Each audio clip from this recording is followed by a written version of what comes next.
É o seu programa Tô Ligado e a gente abre as cortinas para dialogar com Rita Fernandes, a neuropsicopedagoga, que vai falar sobre diversos assuntos conosco nesta noite.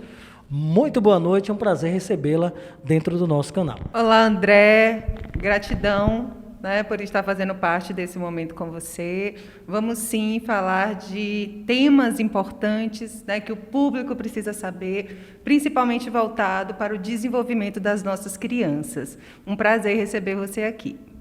Dentro das experiências, e nós estamos vivendo praticamente ainda uma final de uma pandemia.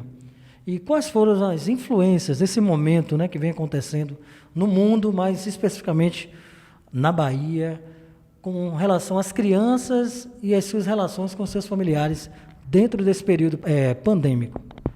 Sim, André, é muito importante a gente falar sobre isso.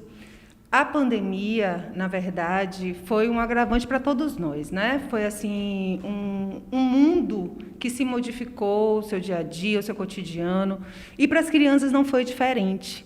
As crianças sofreram esses efeitos na sua aprendizagem, no seu social, no seu emocional, e a gente precisa entender, né, muitos dos seus comportamentos por conta dessa pandemia. Sim, a pandemia ela influenciou as crianças, principalmente no processo comportamental. As crianças ficaram mais sensíveis, ficaram mais agressivas, ficaram mais ansiosas, e a gente precisa entender o porquê disso, né? Na verdade, nós tivemos alguns conceitos protetivos da pandemia, né? Então, assim, lavar as mãos, passar álcool em gel, o isolamento social. Nós aprendemos com o outro.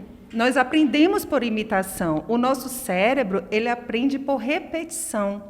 Então, quando a gente sai desse cunho social, automaticamente nós vamos ter prejuízos. E as crianças, elas são muito importantes de ter esse contato com o outro, né? Então, isso foi parado.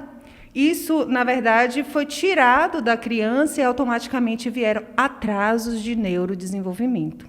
Muitas crianças, assim, que estavam começando o seu desenvolvimento, as pequenininhas, começaram a regredir em alguns momentos por conta desse atraso, né? Então, assim, quando a gente vai na casa da nossa vovô, da nossa vovó, da nossa tia, e que a gente tem esse acesso de conversar com os priminhos, nós aprendemos, principalmente os pequenininhos, né? Esse convívio com o outro. A escola. A escola é um ambiente social extremamente importante para o desenvolvimento, e isso também foi abortado.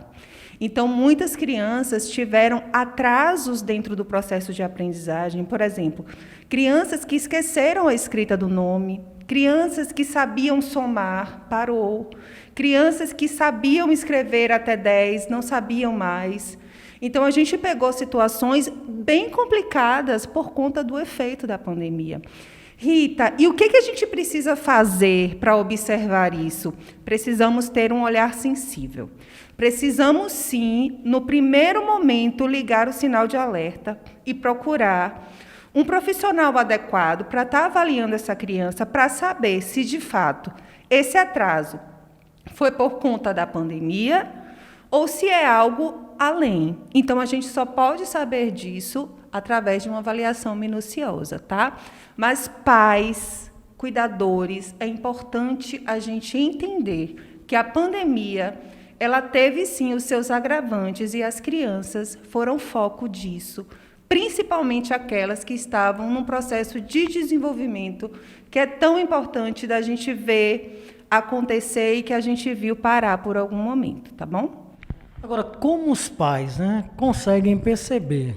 Porque muitas das vezes alguns pais não conseguem enxergar aquela deficiência intelectual, aquele problema intelectual do filho. E como é que ele consegue, a partir do momento do descobrimento dessa deficiência, desse problema que pode ter uma melhora, como é que eles conseguem visualizar e conviver com essa alteração? É o olhar sensível, né, André? Como eu falo, muitas vezes os pais não são os primeiros a observar de fato, tá? Muitas vezes a gente fica assim, não, é um atraso pequeno, é uma coisinha, e na verdade não é. Então, geralmente, quem observa mais são as pessoas que estão ao seu redor. Quando a escola estava funcionando, agora, graças a Deus, está voltando aos poucos, o professor é uma peça primordial para isso.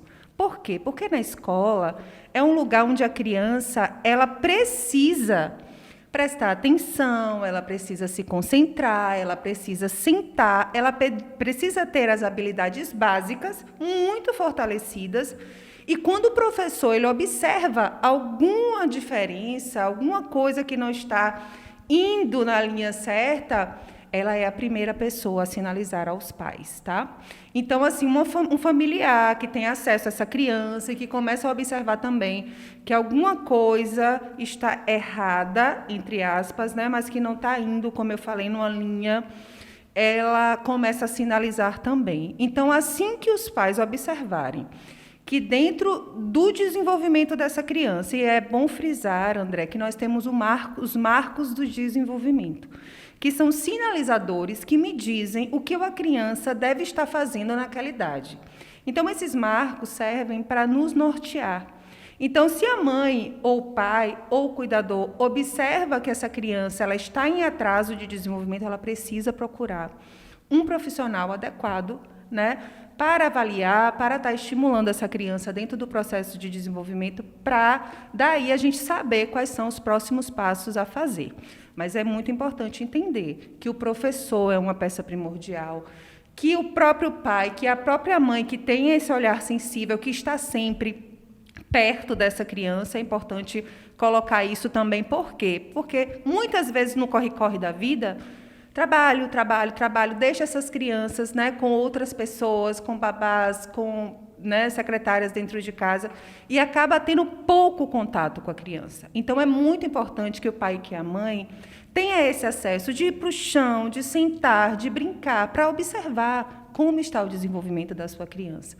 Mas, a partir do momento que ela observar, sinalzinho de alerta, procurar um profissional adequado para estar avaliando. Agora, dentro de uma visão, por exemplo, antigamente as crianças tinham outros atrativos para preencher aquele espaço de recreação, de entretenimento, que não era o uso da tela, o uso do celular, o uso do tablet, e entre outros. Quais são os malefícios? Eu queria saber, como neuropsicopedagoga, quais são os malefícios que a tela tem trazido para muitos pais que preferem, para que o filho seja distraído, utilizar a tela e não dar a atenção que ele realmente precisa. Muito importante, André. Inclusive, na pandemia, né, foi algo que se aumentou muito, foi o contato dessas crianças com as telas. Quando eu falo telas, eu incluo celular, notebook, televisão. Então, as crianças ficaram muito mais tempo em frente às telas. Primeiro, porque as aulas começaram a ser online. Então, as crianças tinham já como rotina, né, ir para a tela para assistir aula. E depois ficava, como você falou, brincando, jogando, redes sociais. E, de fato, houve esse aumento excessivo e os prejuízos também vieram. De tanto que a questão de ter um limite, da criança ter limite, ter horário para pegar, hoje é o que se orienta a fazer. Porque vem tido, e a ciência já explica isso, de tantos prejuízos, né, a nível neurológico mesmo, né, influenciando o sono, influenciando os comportamentos, a regulação emocional, tudo por conta de telas. Então, a gente precisa ter muita consciência em relação a isso e observar como que os nossos filhos estão se comportando quando estão nas telas, o que os nossos filhos estão vendo, o que está acontecendo, né, ao redor disso tudo, para que a gente possa estar a par.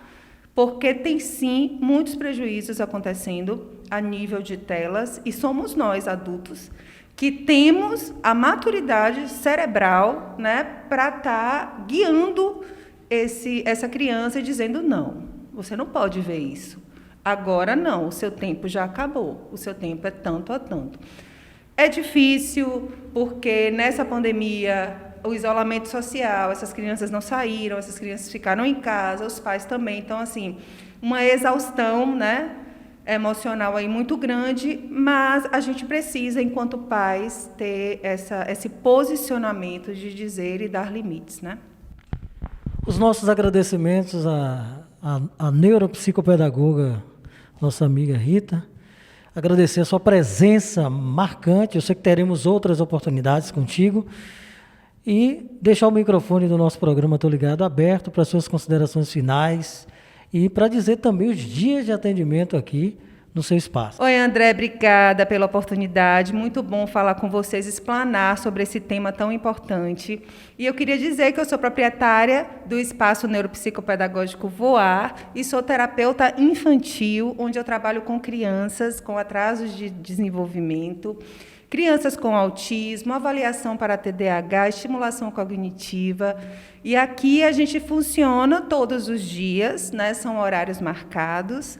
E a gente está aqui aberto para receber esse público, para fazer com que essas crianças se desenvolvam cada vez mais.